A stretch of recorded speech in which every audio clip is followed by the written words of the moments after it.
He took me one more time to get it back, I'm in my old habits. Put out on his face, I shoot it up, I feel like JJ Redick. I'ma keep on flexing, who gon' stop me till the red? I'ma beat it up late night, they call me David Letzer. Man, my fault that all of it took me one more time to get it back, I'm in my old habits. What up? It's your boy D, back at you with another video. Okay, so today we are going over Big Ben top 5 running backs of the career of Ben Roethlisberger. Now, you guys obviously know that somebody requested this video, requested me to do my top 10. Well, top 10, but in reality, it's only a top 5, for being real honest. So, this is my top 5, in my personal opinion, of Big Ben's best running backs that he has had. I think when you look at this list of running backs, to be honest, they're very underrated. I wouldn't say underappreciated, but I definitely would use the word underrated because like Big Ben's played with a lot of great receivers. Obviously, if you've seen in my last video. So yeah, I really can't wait to dig into this list and why I have them the way they are. And yes, before you guys ask, we got the draft coming up soon, baby, especially next week. I'm excited for the draft. Trust me, you're gonna get the new mock draft very soon. So yes, I know about the draft coming up. Yes, I know I haven't done a mock in a minute. I got you guys. It's coming, I promise. You know how it is. Steelers channel all day. We got movies. We gotta make movies, I promise you. Just a lot of stuff going on and everybody keeps throwing even more on my plate. But throughout life, I know I can handle it. So we're just gonna make it happen. So, without further ado, Big Ben, top 10 running backs. Top 5, I don't know why I keep saying top 10. Top 5 running backs of all time. Here we go. Alright, at number 5, I went with my guy, Najee Harris. Now, many people are gonna be like, why the fuck you pick Najee Harris over James Conner?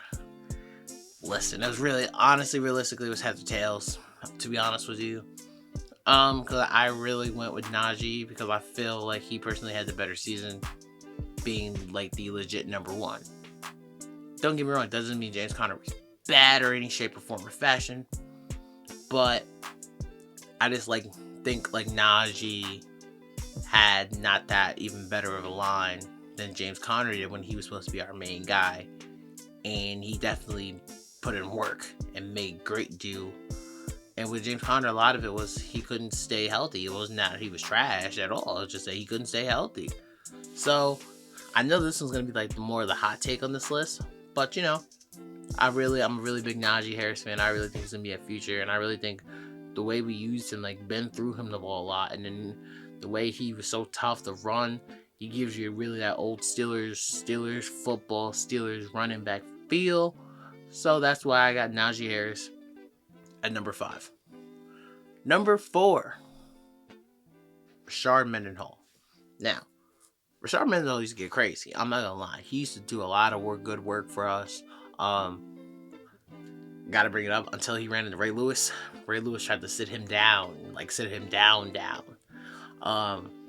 But he was a great piece for Ben. He did a great job running, ran tough, ran physical, and obviously during that time where we were looking at like Chris Johnson and shit like that, but we ended up getting him, and honestly, he did justice. He did it justice. He did his thing.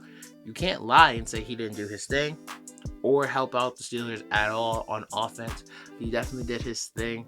Obviously, Big Ben was that guy for sure at that time.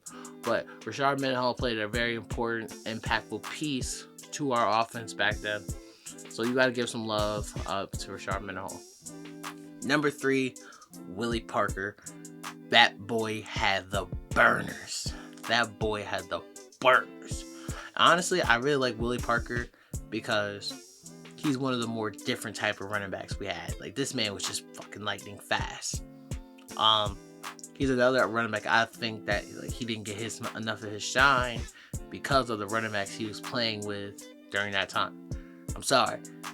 You got dudes like LaDainian Tomlinson, to me, is the most underrated running back of all time. But that man was a problem. Like, he was smoking people when he was on the Chargers. So I gotta show him love. I had to show Willie Parker some love because he was very underestimated. And yes, I know he broke his leg, but his speed was stupid. He's one of like the legit, like very fast running backs. So where like he hit that corner and he was gone. I know we all remember when he ran a touchdown in the Super Bowl with Big Ben. You gotta show some love to Willie Parker. In my opinion, I got him at 3. Honestly, in my opinion, I really also think that him and Rashard Mendenhall can be flipped back and forth, but that's an argument for another day. Number 2.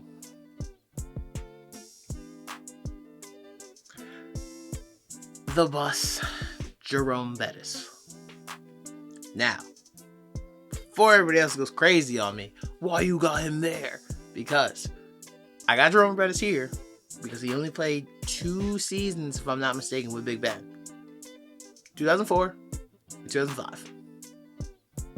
2005 we won the Super Bowl. That's why I have him there.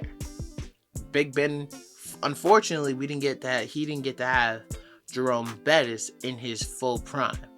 I think he would be so much better I think the Steelers would have been 40 times better if we had Big Ben and Jerome Bettis in their prime. But that tandem of Willie Parker and Jerome Bettis saved our ass, to be honest with you. Like, that really worked out. That was a really healthy, great tandem that we were using. And we were just bullying people while our defense was just doing what our defense always does.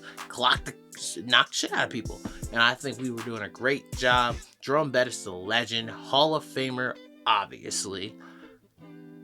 But I don't think he's high on this list for a reason. Of course, Big Ben was one of his, that's one of Big Ben's early mentors. And when he won that Super Bowl, he convinced Jerome Bettis to come back because he promised they were going to win that Super Bowl the following year. And that's what they did. You got to show love to the bus. Always. Like, a lot of people model their game off of them. When I played in football in high school, I modeled my game off of Jerome Bettis, the bus. Shout out, come on now, bro. Like, Jerome Bettis is a legend for sure, guys. Of course, I know. But I said for Big Ben, okay? For Big Ben, guys. Remember, this list is just for Big Ben. Don't think, like, I don't want some idiot to be like, what, bro? You didn't put Franco Harris on the list? He never played with Big Ben. So, that's all I'm saying. Number 1, LeVeon Bell. Why? Okay. If you really think about it, he's the only running back on this list that Big Ben really had in his actual prime. Like, Le'Veon Bell's ego is what screwed him up in this league. Not his talent. It was his own ego that screwed him up in this league. There was a time when Le'Veon Bell was the best running back in football. In football. I'm not trying to hear nobody else. I'm not trying to hear no Zeke or none of that. I'm not trying to hear it. Le'Veon Bell was the best running back in football. His running style was so different, so patient. His jump cuts. He could stiff arm you. He'll run you over. He could catch out of the backfield. Now, was he absolutely smoking something when he thought he could get paid as a running back and receiver? Absolutely. He's bat crazy for that. But you're lying if you're trying to tell me that L. Bell wasn't that guy for Big Ben. You're lying to yourself. When we had him, AB, Martavis Bryant. Come on, man. What? And our offensive line at that time with DeCaz, Gilbert, Villanueva. Boy, we was getting busy. Pouncey, of course, obviously. Like, we were getting busy. Sadly, our defense sucked at the time. Our defense was ass. I'll never forget watching I believe it's the ACU championship game with that horrible, when we lost Ryan Shazier, we had that horrible linebacker. I don't care what nobody say. Sean Smith was butt cheeks. He was terrible. I was watching him get smoked on the regular. I felt so bad for Vince Williams. But we had dogs on those teams. And honestly, when you look at it, like, it's kind of interesting how I had my number one receiver for Big Ben was AB, and then my number one receiver, my number one running back for this list is LeVeon Bell. Because the thing is, Ben had them legit in their primes when they were legit unstoppable. Only beautiful thing, but the most beautiful thing about it was that they were unstoppable at the same fucking time. So that's my list. You got Najee at 5, Rashard Mendenhall at 4, Willie Parker at 3, Jerome Bettis at 2, and at number 1 we got L. Bell, LeVeon Bell, Big Juice. Now, that's my list. If you guys disagree, I want to know what your guys' list is so we can chat about it. Like I said, guys, I duck, no smoke. So, thank y'all for listening. Thank y'all for watching. Got a lot of stuff coming up for you guys. Just be patient, okay? Just be patient with me. We're gonna get back to regular scheduled programming. But until, once again, it's been your boy D, and until forever finds you,